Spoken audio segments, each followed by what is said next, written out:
இங்க இந்த பொண்ணுகிட்ட யாராச்சும் பொய் சொன்னாங்கன்னா, அவ காது கிட்ட ஒரு மாதிரி குய்ன்னு சவுண்டு கேட்கும். அதனாலேயே இந்த பொண்ணு அந்த பவரை யூஸ் பண்ணி ஒரு லாயர் ஆகலாங்கிற ஒரு கனவோட வாழ்ந்துகிட்டு இருப்பா. அப்படி இருக்கிறப்போ, ஒரு நாள் இவளோட கிளாஸ்மேட் இவட்ட கொஞ்சம் பணத்த குடுத்து, என் பாய் ஃப்ரெண்ட் என்னை உண்மையாவே லவ் பண்றானா இல்லையான்னு கண்டுபிடின்னு சொல்ல, இவளும் இது நல்லா இருக்கே அப்படின்னு இது ஒரு பிசினஸாவே ஸ்டார்ட் பண்ணி அதுல பயங்கர சக்சஸ் ஆகி பாடிகார்ட்லாம் வச்சுக்கிற அளவுக்கு ஒரு பெரிய பணக்காரியாவே மாறிடுறா. இப்போ ஒரு நாள் ஒரு பெரிய பணக்கார லேடி வந்து அவங்களோட பாய் ஃப்ரெண்ட் அவங்க உண்மையாவே லவ் பண்றானா இல்லையாங்கிறத கண்டுபிடிக்கணும்னு சொல்லிட்டு இவள அவங்களோட கசின்னு சொல்லி அவங்க புருஷன் கிட்ட இன்ட்ரோடியூஸ் பண்ணி வைக்கிறாங்க. அப்போ அந்த பொண்ணு அவன்கிட்ட நீங்க என் கசின் அவளோட பணத்துக்காக தான் லவ் பண்றீங்களான்னு கேட்க, இந்த ஆளு லைட்டா பதட்டப்படுறான். ஆனா கொஞ்ச நேரத்திலேயே ஆமா ஃபர்ஸ்ட் இவளோட பணத்துக்காக தான் லவ் பண்ணேன், ஆனா இப்போ இவளை நான் உண்மையாவே உயிருக்கு உயிரா லவ் பண்ணிட்டு இருக்கேன்னு சொல்ல, இந்த பொண்ணுக்கு எந்த ஒரு சவுண்டும் கேட்கல. ஸோ அவன் உண்மையதான் சொல்றான்னு தெரிஞ்சது அந்த பணக்கார லேடியும் பயங்கர சந்தோஷமாகிறாங்க.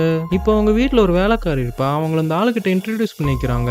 அப்போ இவனும் அந்த வேலைக்காரிக்கிட்ட ஏதோ ஃபர்ஸ்ட் டைம் பேசுற மாதிரி பேசினதும் சடனா அந்த பொண்ணுக்கு அந்த சவுண்டு கேட்க ஆரம்பிக்குது. உடனே இவன் ஏதோ போய் சொல்றாங்கிறத புரிஞ்சுக்கிட்டு அந்த பணக்கார லேடி கிட்ட இவங்க ரெண்டு பேத்துக்கும் அஃபேர் இருக்குதுன்னு சொல்ல, அந்த வேலைக்கார பொண்ணு பயந்து போய் அப்படியே அவ கையில வச்சிருந்த கிளாஸை கீழே போட்டுருவா. அது மட்டும் இல்ல அவ பிரெக்னெண்டா வேற இருப்பா. அதுக்கு காரணமும் இவன் தான். ஸோ இதெல்லாம் தெரிஞ்சதுக்கு அப்புறமா அந்த பணக்கார லேடி கடைசியா ஒரு கேள்வி கேட்கறாங்க, உனக்கு என்ன பிடிக்குமா இல்ல அந்த வேலைக்காரியை பிடிக்குமான்னு கேட்க, இவன் ஒன்னதான் பிடிக்கும்னு சொன்னதும் திரும்பவும் அந்த பொண்ணுக்கு சவுண்டு கேட்குது. உடனே அதையும் அந்த பணக்கார லேடிட்ட சொல்லி குடும்பத்துக்குள்ள கலவரத்தை உண்டு பண்ணிட்டு அங்கிருந்து கூலா கிளம்பிடுறா.